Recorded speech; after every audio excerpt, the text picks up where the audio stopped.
واقعہ ہے، اس کی زبانی پڑھیں کیونکہ اس میں سونے کا مزہ کچھ اور ہی ہے۔ جب بارش ہوتی تھی تو میں اکثر اپنا بستر اٹھا کر چھت پر سونے چلا جاتا۔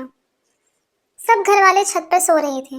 اچانک رات کو بارش ہونے لگی تو سارے اپنی چادریں تکیے سنبھالے نیچے بھاگے۔ وہ بھی ایک گرمیوں کی رات تھی، مگر میری عادت تھی کہ نیچے کی چٹائی اوپر ڈال کر سوتا رہتا جب تک بارش زور نہ پکڑ لیتی، کیونکہ مجھے ایسے بہت اچھا لگتا تھا۔ اس رات بھی سارے گھر والے نیچے چلے گئے اور میں اکیلا چٹائی ڈالے سوتا رہا۔ غنودگی میں تھا کہ اچانک 2 بلیوں کی زور سے لڑنے کی آوازیں آئیں۔ لڑتے ہوئے ان کی آوازیں بہت بری لگ رہی تھیں۔ وہ لڑتے ہوئے چھت کی 4 دیواری پر دوڑ رہی تھیں اور آوازیں اتنی ہی بھیانک تھیں کہ پوچھے مت۔ پہلے سوچا کوئی جوتا اٹھا کر ان کو بھگا دوں، پھر سوچا کہ میں اندھیرے میں جوتا کہاں ڈھونڈوں گا۔ تھوڑی دیر بعد خود ان کی رونے کی آوازیں سن کر میں بے چینی میں جاگ گیا۔ اچانک خاموش ہو گئی۔ میں دوبارہ غنودگی میں چلا گیا۔ تبھی ایک بلی کی زوردار چیخ میری چارپائی کے عین نیچے سے آئی اور میں اچھل پڑا۔ میں نے چارپائی کے نیچے جھانکا مگر وہاں کچھ نہیں تھا۔ ادھر ادھر نظر دوڑائی مگر وہاں کوئی بھی نہیں تھا۔ میں نے سوچا کہ شاید میرے اٹھتے ہی اس نے ساتھ والے گھر میں چھلانگ مار دی ہو۔ میں نے جوتا اپنے پاس رکھ لیا کہ اب اگر آئے تو میں انہیں نہیں چھوڑوں گا۔ میں دوبارہ لیٹ گیا۔ آنکھ تب کھلی جب بلی کی گررانے کی آواز میں نے چارپائی کی سیدھی طرف سے محسوس کی، لیکن اس کی گرراہٹ پوری چھت پر پھیل رہی تھی۔ میں نے آہستہ آہستہ اپنا ہاتھ جوتے کی طرف بڑھایا اور اس کو مارنے کے لیے اٹھا۔ دیکھا تو وہاں کچھ بھی نہیں تھا۔ وہ گرراہٹ اب مجھے اپنی بائیں طرف سے آ رہی تھی۔ میں اچانک بائیں طرف پلٹا تو وہی آواز مجھے دائیں طرف سے آنے لگی۔ اب وہ آواز کہیں دائیں طرف کبھی بائیں طرف سے آنے لگی، دور سے اور کبھی قریب سے آنے لگتی۔ شدید خوف میرے بدن میں دوڑ گیا۔ میری پنڈلیاں اور پیر سن ہو گئے۔ اچانک مجھے لگا کچھ گڑبڑ ہے۔ اچانک میں نے دیکھا کہ ایک سیاہ بلی دیوار پہ بیٹھی سرخ آنکھوں سے مجھے گھور رہی تھی۔ اس کی آنکھیں انگاروں کی طرح دہک رہی تھیں۔ دیکھنے میں وہ بکرے جتنی بڑی ہو اور میں کانپتے ہوئے اسے دیکھ رہا تھا۔ اتنی ہمت نہیں تھی کہ بھاگ کر چلا جاؤں۔ پھر وہ اچانک بڑی ہونے لگی اور میرے دیکھتی ہی گئی اور ایسی نظر آنے لگی جس سے کالا چیتا ہوتا ہے، کیونکہ وہ بالکل سیاہ بلی تھی۔ پھر اچانک اس نے ایسی پوزیشن لی جیسے وہ دیوار پر سے مجھ پر چھلانگ لگانے والی ہو۔ میرے منہ سے ایک زوردار چیخ نکلی۔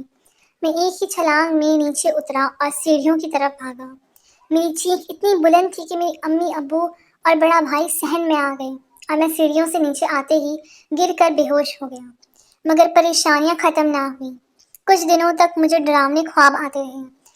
مجھے وہی بلی نظر آنے لگی جو میں نے اس رات چھت پر دیکھی تھی۔ کبھی وہ میرا خون چاٹ رہی ہوتی، میں نیند میں چیخنے لگتا۔ پھر مجھے خواب میں بھیانک لوگ دکھائی دیتے، کسی کا سر نہیں ہوتا تو کسی کا گوشت لٹک رہا ہوتا، آنکھوں کی جگہ کالے سراخ ہوتے، بازو کٹے ہوئے ہوتے۔ میں بیمار رہنے لگا، کمزور ہوتا گیا، ڈر کے مارے میں گھر سے باہر نہیں نکلتا۔ پھر مولوی صاحب دم کرنے نہ آتے، مجھے پانی پلایا جاتا۔ میری والدہ ہر وقت مجھ پر سورہ یاسین پڑھ کر پھونکتی، افاقہ ہوتا مگر پھر وہی حالت ہو جاتی، بیٹھے بیٹھے چیخیں مار کر بے ہوش ہو جاتا۔ ایک روز میں بیٹھا پڑھ رہا تھا کہ کسی کام سے کمرے میں اپنی امی کے پاس گیا۔ مجھے ایک دم ڈر سا لگا تھا۔ میں اپنی امی کے پاس گیا کہ وہ مجھ پر کچھ پھونک دیں۔ میری امی میری طرف پیٹ کی الماری کھولے کپڑے تہہ کر رہی تھی۔ میں نے امی کو پکارا مگر انہوں نے مجھے جواب نہیں دیا۔ میں ان کے قریب گیا اور ان کو آواز دی تو انہوں نے مجھے مڑ کر دیکھا مگر وہ میری والدہ نہیں تھی۔ وہ خوفناک شکل کی عورت تھی۔ اس کا رنگ تانبے جیسا تھا، آنکھیں اس کی سرد اور منہ کا دہانہ بڑا تھا۔ وہ ہاتھ پھیلائے ہنسی چلی جا رہی تھی اور مجھے اپنی طرف بلا رہی تھی۔ اس کے دانت چمک رہے تھے۔ میں تو پہلے ہی ڈر کر اپنی والدہ کے پاس دم کروانے آیا تھا۔ اس عورت کی شکل دیکھی تو وہیں بے ہوش ہو گیا۔ جب ہوش آیا تو مولوی صاحب میرے سرہانے بیٹھ کے کچھ پڑھ رہے تھے۔ میرے ابو شدید پریشانی میں بیٹھے تھے۔ مولوی صاحب کے پوچھنے پر میں نے ساری بات بتائی تو وہ سوچ میں پڑ گئے۔ پھر اس طرح کے واقعات میرے علاوہ میرے گھر کے دوسرے افراد کے ساتھ بھی پیش آنے لگے۔ کبھی باتھ روم کا دروازہ اندر سے بند ہو جاتا، پانی کی آوازیں آنے لگتی، تھوڑی دیر بعد دروازہ کھل جاتا لیکن اندر کوئی نہ ہوتا۔ ایک بار ہم سب رات کو ٹی وی دیکھ رہے تھے کہ بجلی کا بٹن ٹھک سے اوپر ہوا اور بلب بجھ گیا۔ ایک بار میری امی کی چارپائی کمرے کے بیچ میں کسی نے کھینچ کر رکھ دی جب وہ سوئی ہوئی تھی۔ چیزیں ہم ایک جگہ رکھتے مگر ہمیں ملتی دوسری جگہ سے تھی۔ گھر کا ہر فرد ڈرا اور سہما رہنے لگا۔ کوئی میرے ساتھ بیٹھتا نہیں تھا۔ سارے بہن بھائی مجھ سے گن کھانے لگے تھے۔ کوئی میرے منہ پر تھوکنا بھی گوارا نہ کرتا تھا۔